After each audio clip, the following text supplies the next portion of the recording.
गगनचुंबी इमारतों से भरे इस शहर में एक छोटा सा बगीचा था, जहां एक बुजुर्ग व्यक्ति रमेश जी हर सुबह बैठते और अपने बीते दिनों की यादों में खो जाते।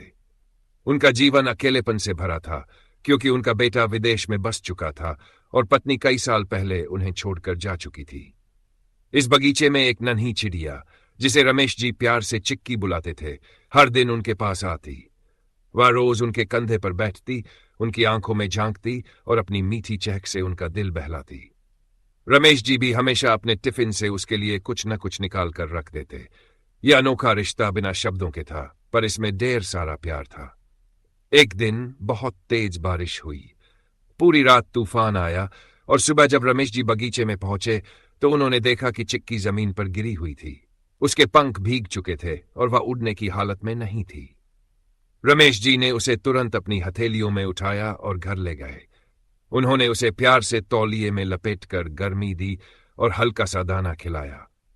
कुछ दिनों तक उनकी देखभाल के बाद चिक्की फिर से उड़ने लायक हो गई। फिर वह दिन भी आया जब चिक्की पूरी तरह स्वस्थ हो गई और उड़ने के लिए तैयार थी। रमेश जी ने खिड़की खोली, पर उनका दिल भारी हो गया। वे जानते थे कि अब उन्हें फिर से अकेले रहना होगा, परंतु प्रेम का असली रूप त्याग होता है। उन्होंने मुस्कुराते हुए चिक्की को अपनी हथेली पर रखा, उसे प्यार से सहलाया और कहा, जा बेटा, अब तू आजाद है। चिक्की ने एक पल के लिए उनकी उंगलियों को अपनी नन्ही चोंच से छुआ, जैसे धन्यवाद कह रही हो, और फिर उड़ गई। रमेश जी की आंखों में आंसू थे, मगर उनका दिल हल्का था, क्योंकि उन्होंने सच्चे प्रेम का अर्थ समझ लिया था। किसी को खुशी से आजादी देना ही सबसे बड़ा प्यार है। और उस दिन से हर सुबह चिक्की उड़ती हुई आती, रमेश जी के कंधे पर बैठती, चहचहाती और फिर चली जाती, ये जताने के लिए कि कुछ रिश्ते कभी नहीं टूटते, वे बस रूप बदल लेते हैं।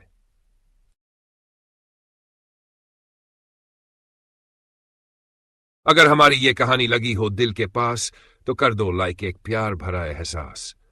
कमेंट करके अपनी राय बताना, ताकि और भी कहानियां हम तुम्हें सुनाना।